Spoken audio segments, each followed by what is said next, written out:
Hey y'all, welcome back to another video. Question number 1. What is the least positive number that can be added to 173 so that the result is a multiple of 20?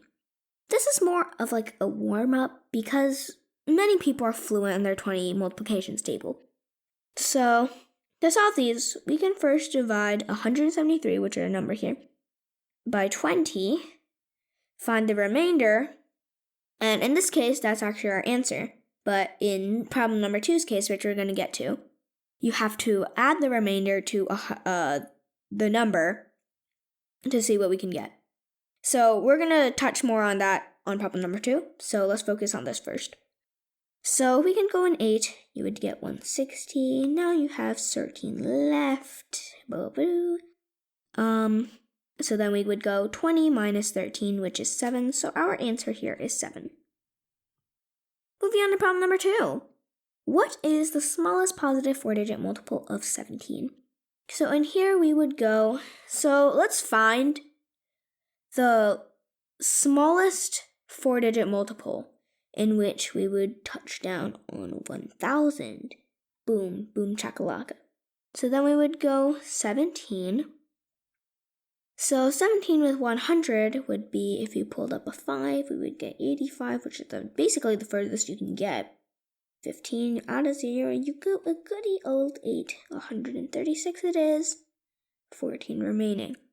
But in this problem, we're actually going to have to solve for the smallest 4-digit multiple, which is not like the top one, because it just asked you what you need to add to it. But this is pretty simple too. So you just go 17 minus 14, in which you would get a good old 3.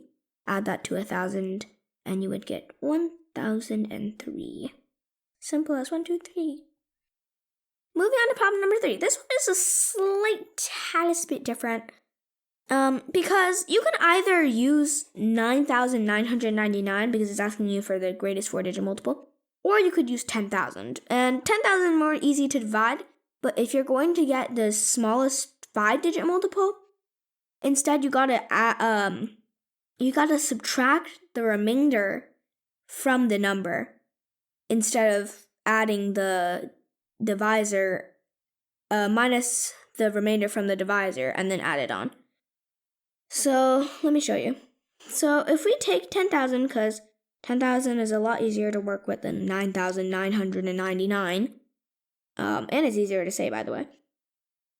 But then we would go 5, you would get 90. So all these steps, basically these steps are the same. Whoopie-doo, it's the same thing. Oh my god, who would have thought? It's also 10. You add another 0, and you scroll down because I'm literally running out of space. Add another 5, add another 90, and you would get a remaining of 10. So this is where things start getting different. Instead of using 18, minus 10 add to 10,000, which would not even be a 4-digit number. Boom.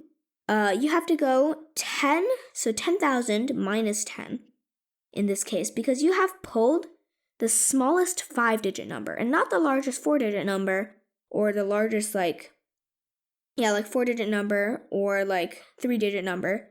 Instead, you've pulled the smallest 5-digit number. So that's why you need to subtract it instead. That makes sense. So 9,990 is the answer. So that's the end of this video. I hope you guys enjoyed, and I hope you guys learned something new. And I'll see you guys on the next one. Bye!